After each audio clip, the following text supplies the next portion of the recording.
अच्छा सर, सबसे पहले आपको बहुत मुबारक हो, शुक्रिया। आप जीत गए। मेरा सवाल ये है कि इस तरीके से इंडिया ने जितने भी मैच यहाँ पे खेले हैं सब जीते हैं। क्राउड हर मैच में बहुत ज़्यादा होता था, तो पाकिस्तानी अवाम भी चाहती थी कि इंडिया वहाँ पर आकर खेले, वहाँ पे भी आप लोगों के बहुत ज़्यादा फैन हैं। इस हवाले से आप क्या कहेंगे सर?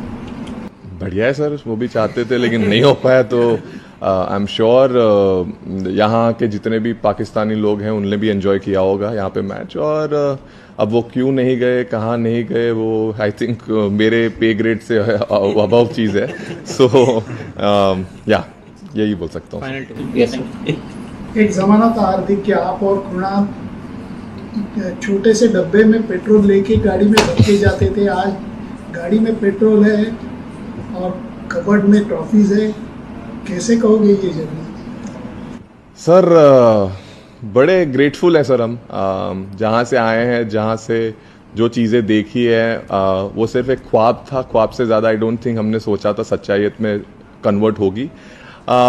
दोनों भाई जहाँ पहुँच पाए हैं और जो चीज़ कर पाए हैं, आई थिंक हम सिर्फ ऊपर वाले को शुक्र कर सकते हैं और बोल सकते हैं कि हम मेहनत और करते रहेंगे, ऊपर वाले और देते रहें। बाकी sir I think it a lot of credit goes to our parents as well. So, क्या इस एक साल के बारे में थोड़ा सा बता पाओगे? I think बहुत सारी learnings, बहुत सारे challenges, but at the same point of time I think आपको एक personally एक बड़ी खुशी मिलती है जब मैंने हमेशा क्रिकेट खेला है जीतने के लिए। और ये एक डायलॉग नहीं, बट ये मेरे लाइफ का एक रूल है कि मैं हमेशा चाहा है कि हार्दिक पांड्या अगर कुछ ना करे तो चलेगा, लेकिन अगर टीम अच्छा करेगी तो बहुत बढ़िया होगा।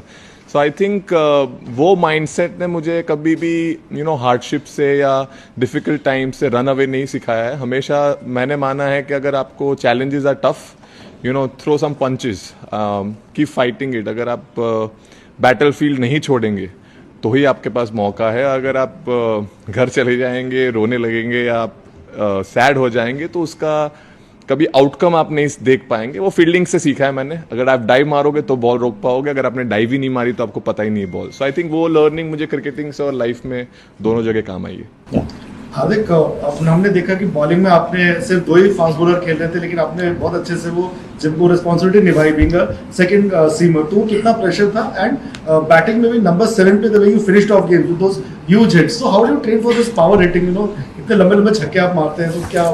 आई थिंक सर bowling हमेशा आजकल lately it is very close to my heart. For me, bowling is something. If Hardik Pandya is bowling, then I don't have to worry about my batting or anything, because then batting देख लेता है अपने आप को। और preparation के हिसाब से मैंने हमेशा प्रिपेयर किया है जो मुझे मैच में सिचुएशन आ सकती है। और eight the same point of time sir, छक्के मारना तो मैं जब 14 साल का था तब से शौक था। सिर्फ तब ताकत नहीं थी तो मैं 30 यार्ड कुदाता था, तो अब ताकत आ गई है थोड़ी तो छक्के लग जाते हैं। So I think it has been overall years of hard work, it just paying at the right time. Hardik भाई तो हार्दिक बधाइयाँ आपको भी और आप हमें बहुत अच्छे से याद है 2017 का फाइनल आप शानदार बल्लेबाजी कर रहे थे, क्लोज ले जाने की कोशिश कर रहे थे, बट वो रन आउट। और फिर अब उसके बाद 8 साल बाद आप वही फाइनल खेल रहे थे। वो कुछ याद था, कुछ गूज बम्स था कि लास्ट टाइम एक कदम से पीछे रह गए, इस बार कॉन्कर कर लिया? आई मीन सर, अभी जीत गए तो मैं बोल सकता हूँ कि हाँ, वो जो अधूरा सपना था वो आज खत्म हुआ।